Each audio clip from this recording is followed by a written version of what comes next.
All right, ladies and gentlemen, welcome to this new and amazing episode of the Reality Kenya. My name is Simi Kenya. Of course, it's a new week. A lot has been happening and a lot is happening right now. So many events happening after the other, and we are here to look at them in a more detailed way, just to give you what you really need to hear concerning the state of our nation as far as everything is concerned, with our usual guest, the Deputy Party Leader, Honorable Safina Party Honorable Wakili Willis Otieno. Piki Ponki. Melodies. How are you? I'm very fine. Yes. Yes, it's a new week. It's a new week. So many things. So many things. You are seeing MPs disgusting Kenyans with their usual nonsense. That in light of the challenges we are facing on the economy, the challenges we are facing on the education sector, on the health sector, the level of unemployment, the youth crisis we are facing. An MP sits down and thinks the most important thing we should be discussing is to extend the term limits of William Ruto and Parliament. Yes. You know, Parliament was cancelled on the 25th of June. And William Ruto himself was also equally cancelled and removed. The Kenyan people have impeached William Ruto, they've impeached Parliament. And when you see them engaging in this kind of acts of attempting to amend the constitution, yes, they are just infuriating the people. They're actually inciting Kenyans against them. And it seems they didn't learn their lesson on the 25th of June. Yeah. And let them continue. But sovereignty of the people is supreme. Yeah.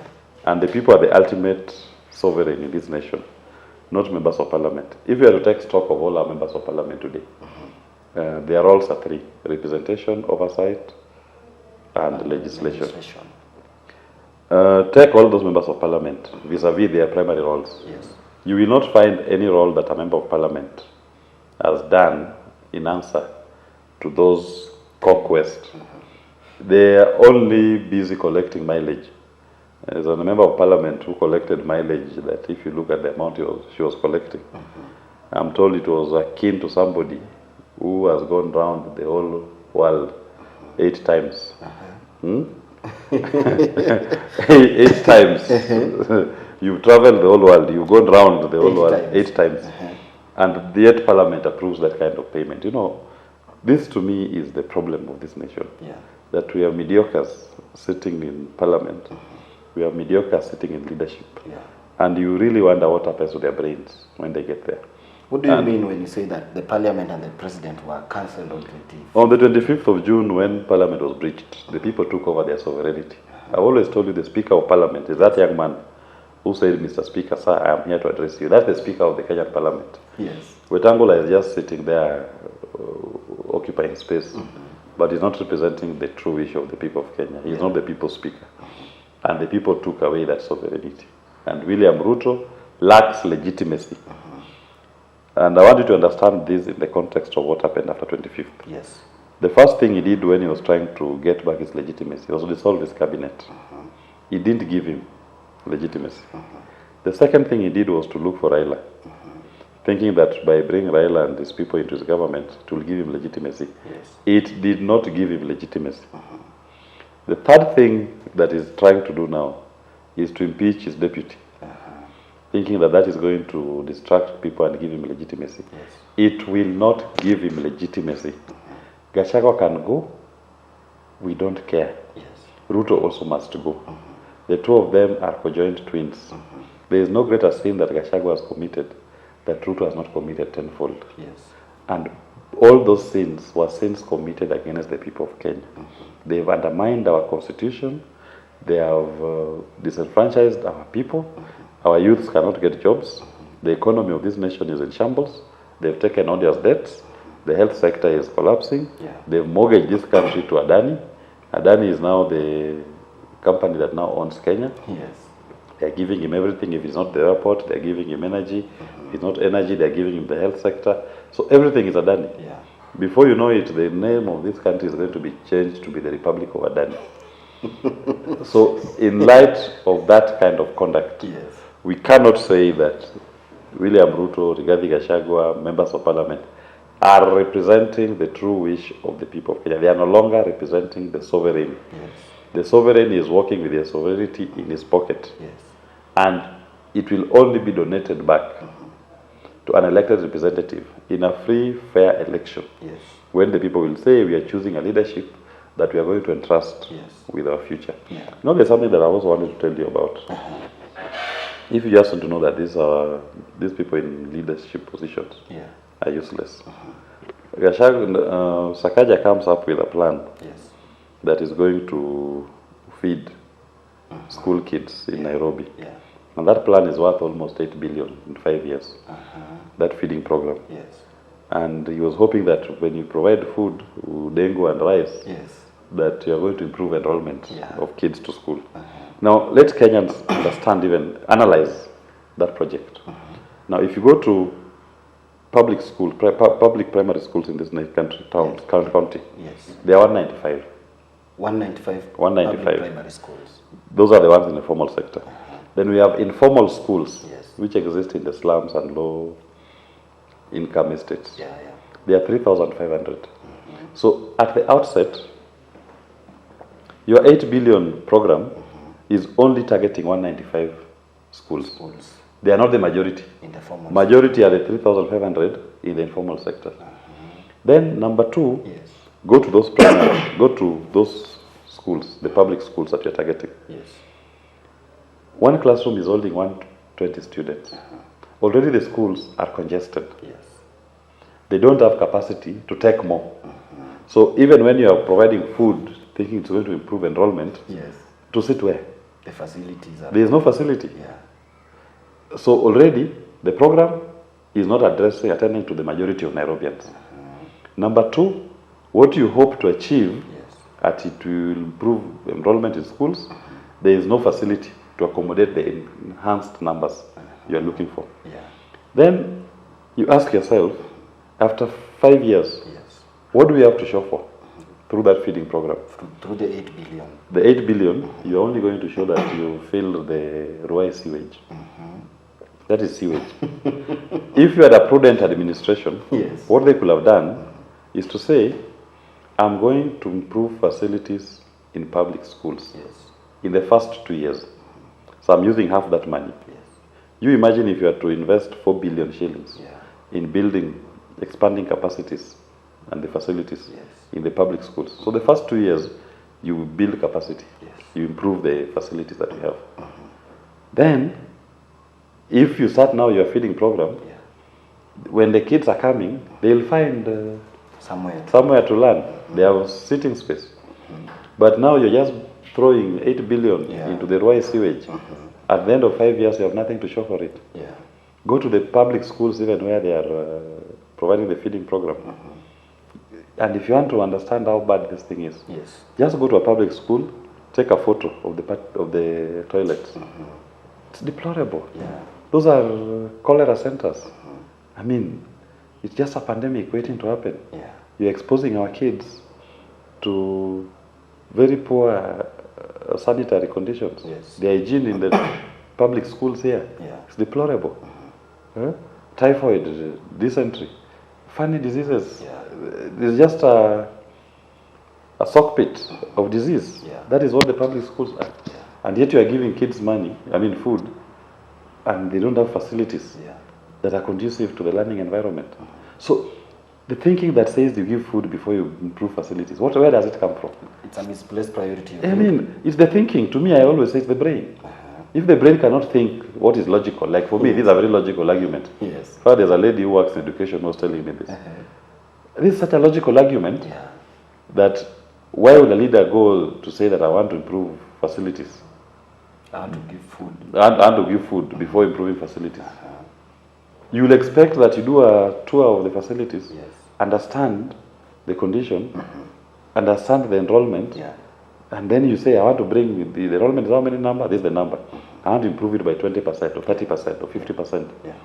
As you improve it, you must have looked and said, I need to put up facilities. The ones that are existing cannot accommodate the increased numbers that I'm looking for. That I'm working up to achieve. So this to me is the thinking. And that thinking is sleeping in Kenya Kwanza. That is the thinking that is existing in Kenya Kwanza. They cannot even think logically. They cannot come up with policies and measures that are logical and make sense to the people. And that is why now we are throwing 8 billion into Ruai sewage. Yes. Eh? And yet, if we invested that money in our public institutions, it will have changed tremendously the face of public education in this county. Yeah. But they cannot think. That's who they are.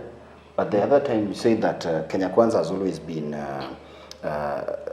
center, like you call it, the basic needs oriented. Because even during their campaigns, it was about the unga, about fertilizer. Of course, that is what them they want. We have the county government also focusing on the food. You see them, they want to reduce our existence to food. We are just about the stomach. Yes.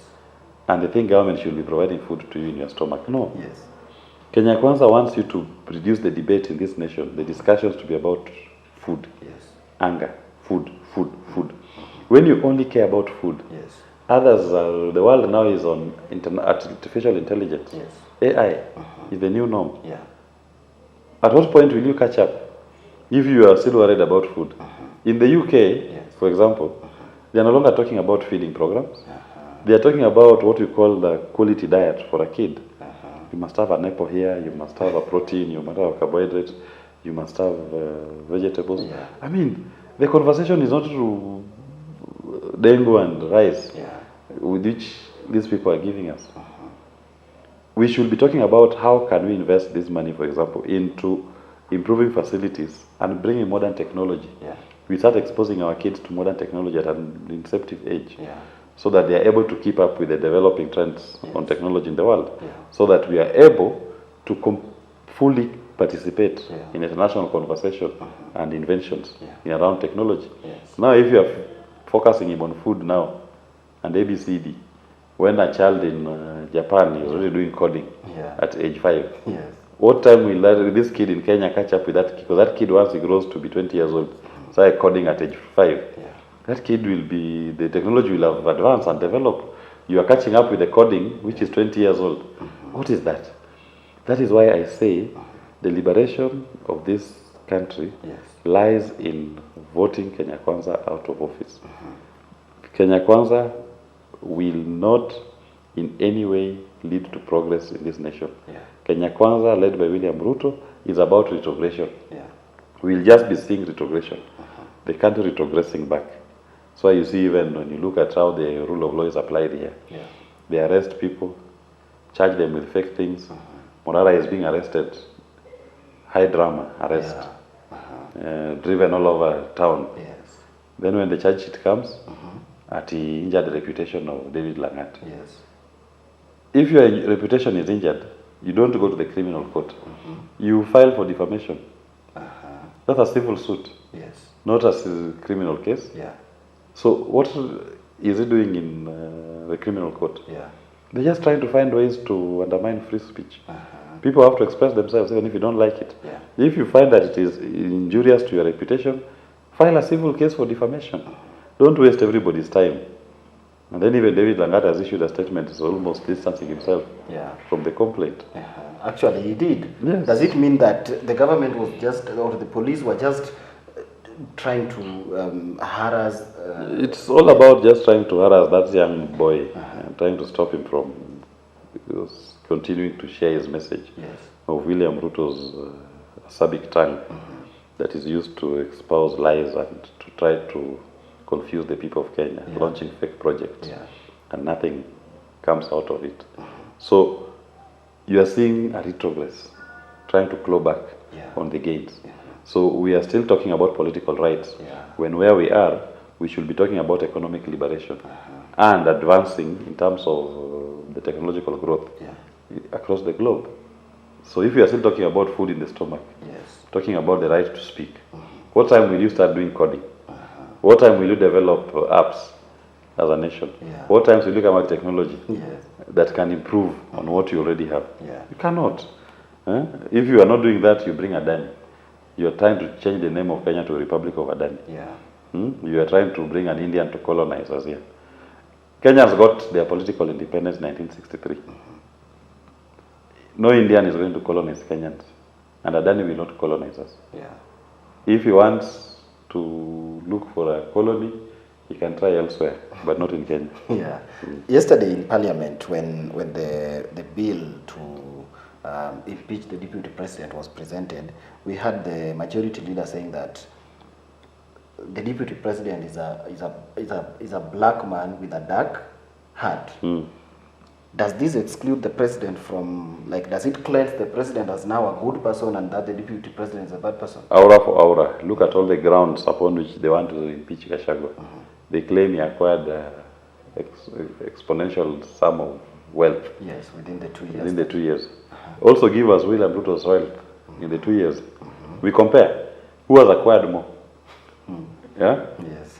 If you are saying that he's divisive, it's not a symbol of national unity. Yes. That he speaks Murima. William Ruto's people walk around in their villages with the appointment letters for teachers.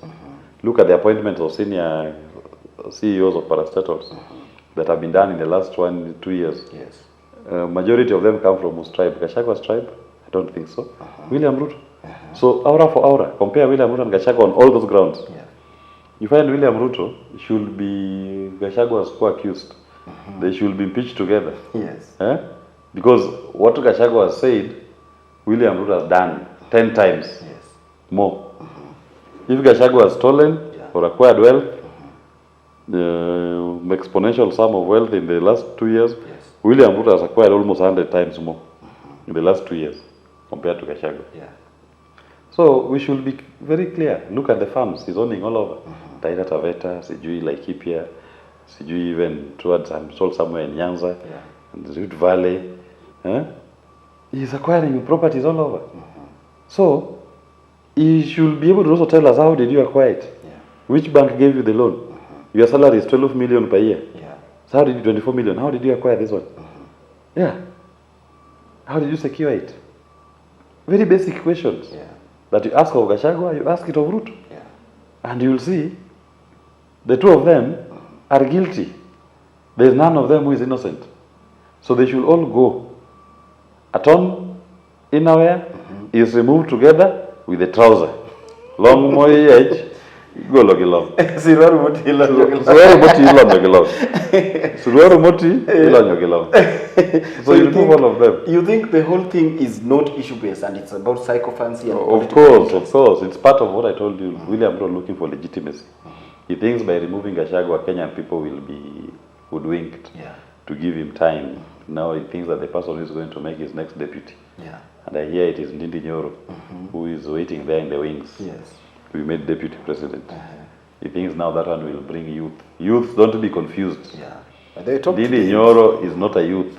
Youth is not about age. Youth is about ideas. You may be a young person by age, but your ideas are stone age. Ndindi Nyoro is not a competent person to be deputy president, but he can make him, for all we care. Kenyans don't care about Kenya Kwanza and all those leaders. He can make Ndindi Nyoro, they can campaign for him, they can make him deputy president, but that is not going to address the economic challenges that the people of Kenya are going through. Okay? The fish is rotten from the head. Whoever is going to be made deputy president, Ndindi Nyoro, be it Kindiki, be it Waiguru, be it Ichungwa himself, we do not care. That is a rotten fish. It is rotten from the head. The neck will not make it fresh. And the template of Kenya Kwanza is a template of causing pain to the people of Kenya. There is no future with Kenya Kwanza. Yesterday we saw the youths coming out when Morara was released, and that also brought the fresh memories of the Gen Z protest during in June during the finance bill. What can you say about the whole issue around Gen Zs? Do you think it's a community that needs to safeguard their interests so that they can protect it during the elections? Of course, the Gen Z must mobilize and get ready. As Kajwang used to say, get ready, get ready. Get ready, get ready. Winter is coming, and winter is almost here. And the people of Kenya will reclaim their lost years from Kenya Kwanza. Thank you very much. Wow, thank you so much, Naibu. And may God bless you. To everyone who has been watching, by the way, we didn't tell them that you just reached 100,000 on TikTok. We are now 100,000 TikTokers. We are creasing. We are creasing and passing the message. And Team Piki Piki Ponki, thank you very much. Big up. Much love. Wow. Thank you so much. May God bless you. Until next time, my name is Simi Kenya. Bye-bye, and keep watching, keep subscribing, keep sharing so that we can grow each and every day as we have always been. Bye-bye. May God bless you.